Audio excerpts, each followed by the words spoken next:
Hello, हे बघा इथली आताच आपण प्रस्थापिताच्या विरोधात दंड ठोपटलेत. त्यांनी काय केलं आपल्या विरोधात? लाईट घालवले. अरे बाबानो, ज्या झोपडीत अंधार होता त्या झोपडीतून आता तुम्हाला तुमच्या मैदानामध्ये जर लढायला आलो तरी लाईट गेली म्हणून घाबरणारी औलाद नाही. ही बाबासाहेबांची औलाद आहे. एक आरोळी दिली, एमएससी मध्ये लाईट चालू केली. आता घाबरायचं नाही.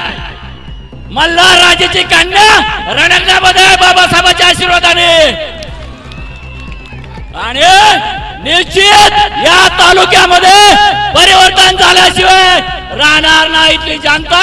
आताची लाईट विसरणार नाही मित्रांनो. पाटील देशमुख, तुम्ही कितीही कार्य करा, आमचा किल्ला लय मजबूत आहे. म्हणून इथल्या बौद्धांना सांगणं आहे, मी काही करायची विनंती सांगतो बाबांनो.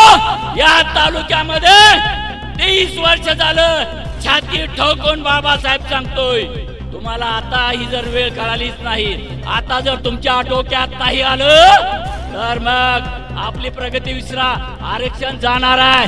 मी थोडेच बोलणार, दादाला जायचंय पुढच्या ह्याला, कारण आपल्याकडे सुविधा नाहीत. म्हणून तुम्हाला कळकळीची विनंती बांधवनो, ज्या बाबासाहेबांनी या व्यवस्थेनं छळले, उंची व्यवस्था आहे आरक्षणाचीच, म्हणजे आता कांबळाची व्यवस्था, त्या कांबळाला दारावर सुद्धा उभा करू द्यायचं नाही. आणि जी ढोंगी काँग्रेस आहे, ज्याने बाबासाहेबांना सभागृहात जाऊ दिलं नाही, ज्याने बाबासाहेबाला लोकसभेत जाऊ दिलं नाही, ज्याने बाबासाहेबाला संविधान सभेत जाऊ दिलं नाही, ते